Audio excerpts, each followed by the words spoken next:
തള്ളക്കോഴി മുട്ടയിട്ട് കൊത്തി വിരിച്ചു. 1 2 3 4 5 കുഞ്ഞുങ്ങൾ. തള്ളക്കോഴി മുട്ടയിട്ടു കൊത്തി വിരിച്ചു.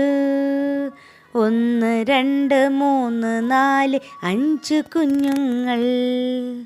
കറുത്തതുണ്ട്, വെളുത്തതുണ്ട്, പുള്ളിയുമുണ്ട്, കാലുമുണ്ട്, ചിറകുമില്ല കോഴിക്കുഞ്ഞുങ്ങൾ.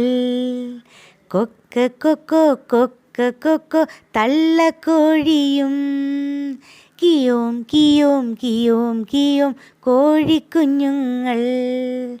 കൊക്ക കൊക്കോ കൊക്ക കൊക്കോ തള്ളക്കോഴിയും, കിയോം കിയോം കിയോം കിയോം കോഴിക്കുഞ്ഞുങ്ങൾ.